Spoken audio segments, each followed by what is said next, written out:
ખીર બનાવવા માટે સૌપ્રથમ મેં 1 લીટર મિલ્ક લીધેલું છે, જે ફૂલ ફેટ મિલ્ક લેવાનું છે. એ મિલ્કને મેં ગેસ ઉપર ગરમ થવા માટે રાખી દીધેલું છે. આપણું મિલ્ક સારી રીતથી ગરમ થઈ જાય ત્યારબાદ આગળની પ્રોસેસ જોઈએ. જુઓ ફ્રેન્ડ્સ, આપણું મિલ્ક હવે સારી રીતથી ગરમ થઈ ગયું છે. તો આ મિલ્કમાં મેં 2 ટેબલસ્પૂન ચોખા લીધેલ હતા, જેને મેં સારી રીતથી ધોઈને 30 મિનિટ સુધી મેં એને પલાળી રાખ્યા હતા. અને આ ચોખામાં મેં હાફ ટીએસપી ચોખ્ખું ઘી એડ કર્યું છે અને એને આપણે આ ગરમ કરેલ મિલ્કમાં એડ કરી દઈશું અને સારી રીતથી હલાવી લઈશું. ચોખા એડ કર્યા બાદ હવે આપણે મિલ્કમાં 10 થી 12 તાતના જેટલું કેસર એડ કરીશું.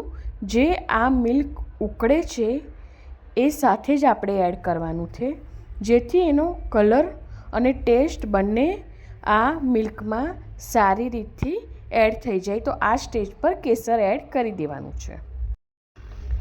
જુઓ ફ્રેન્ડ્સ, આપણે પહેલાં કેસર એડ કરી દીધું છે, તો આપનું મિલ્કનો કલર કેટલો સરસ આવી ગયો છે. એ માટે કેસરને દૂધમાં પલાળ્યા કરતાં આ રીતથી મિલ્કમાં ઉકળતી વખતે એડ કરવામાં આવે તો કલર બી બહુ સરસ આવે છે આપણા ખીરમાં અને કેસરનો ટેસ્ટ બી સારી રીતે ડેવલપ થાય છે. હવે આપણે ચેક કરીએ કે આપણા ચોખા ચડ્યા છે, પણ હજી નથી ચડ્યા, તો આપણે દૂધને હજી થોડીવાર ઉકળવા દેવું પડશે. દૂધ સારી રીતે ઉકળે અને ચોખા ચડે ત્યારબાદ આગળની પ્રોસેસ જોઈએ. હવે આપનું મિલ્ક સારી રીતથી ઉકળી ગયું છે અને એમાં ચોખા પણ સારી રીતથી ચડી ગયા છે. હવે ચોખા ચડી ગયા છે તો ત્યારબાદ આપણે આ ખીરમાં 1/4 કપ સુગર એડ કરીશું. મેં ખાંડ અહીંયા થોડી ઓછી એડ કરી છે, કારણ કે હજી આપણે આગળ એક ઇન્ગ્રેડિયન્ટ્સ એવું એડ કરીશું જેનાથી આપણી ખીર એકદમ ક્રીમી ટેક્સચરવાળી બનશે અને ખીરમાં સુગરનું બેલેન્સ પણ જળવાઈ જશે. માટે મેં અહીંયા 1/4 કપ જ ખાંડ લીધેલ છે. જુઓ ફ્રેન્ડ્સ, ખાંડ એડ કર્યા પછી હવે આપણી ખીર સારી રીતે ઉકળી ગઈ છે અને ખાંડનું પાણી પણ બળી ગયું છે. તો હવે આપણે આ ખીરમાં આપણું સિક્રેટ ઇન્ગ્રેડિયન્ટ્સ એટલે કે કન્ડેન્સ મિલ્ક એડ કરીશું, જે એપ્રોક્સ 2 ટીએસપી એડ કરીશું, જેનાથી આપણી ખીર એકદમ ક્રીમી બનશે, એકદમ સ્મૂથ બનશે. હવે આપણે ખીરમાં ડ્રાયફ્રૂટ્સ એડ કરીશું, જેના માટે મેં 20 જેટલી બદામ લીધેલ છે અને 10-12 જેટલા કાજુ લીધા છે અને જેને મેં ખાયની દસ્તામાં જ ખાંડી લીધા છે, જેથી થોડા ચંક્સ રહેશે અને થોડો પાવડર થશે, જે એડ કરીને બરાબર હલાવી લઈશું.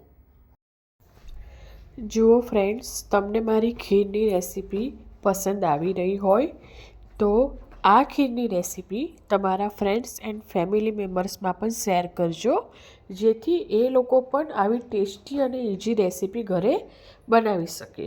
તો ચલો હવે આગળની પ્રોસેસ જોઈએ. હવે આપણે હાફ ટીએસપી એલચી પાવડર એડ કરીશું અને એલચી પાવડરને બરાબર ખીરમાં મિક્સ કરી લેવાનો છે. હવે એલચી પાવડર એડ કર્યા બાદ ખીરને આપણે 2 મિનિટ સુધી ઉકળવા દઈશું, જેથી એલચીનું ફ્લેવર આપણી ખીરમાં સારી રીતથી એડ થઈ જાય. જુઓ ફ્રેન્ડ્સ, આપની ખીર એકદમ સારી રીતથી ઉકળી ગઈ છે અને આપણે જે બધા ડ્રાયફ્રૂટ્સ એન્ડ એલચી પાવડર જે એડ કર્યો છે તે બધું ખીરમાં સારી રીતથી ઇન્ફ્યુઝ થઈ ગયું છે. તો હવે આપણે ગેસ બંધ કરી દઈશું. આપણી ખીર રેડી છે. તો ચલો ફ્રેન્ડ્સ, હવે આપણે ખીરને સર્વ કરી લઈશું. ખીરને મેં 1 hour સુધી ફ્રીજમાં ઠંડી કરી લીધી છે. ત્યારબાદ આપણે એને સર્વ કર્યું છે. તો ઠંડી ઠંડી ખીર ખાવાની પણ ખૂબ જ મજા આવશે, માટે મેં એને થોડી ઠંડી કરી દીધેલી છે. હવે આપણે ખીરને થોડા પિસ્તા અને કેસરના તાતણાથી ગાર્નિશ કરી લઈશું, જેથી આપણી ખીર વધારે ટેસ્ટી લાગે. અને ફ્રેન્ડ્સ, તમને મારી આ ખીરની રેસીપી ગમી હોય તો મારી ચેનલને સબસ્ક્રાઈબ કરી લેજો, જેથી આવનારી નવી નવી રેસીપી તમને જલ્દીથી મળી શકે. એન્ડ મારી ચેનલને લાઈક કરજો અને ફેમિલી ફ્રેન્ડ્સમાં શેર કરજો. Thanks for watching. Bye bye.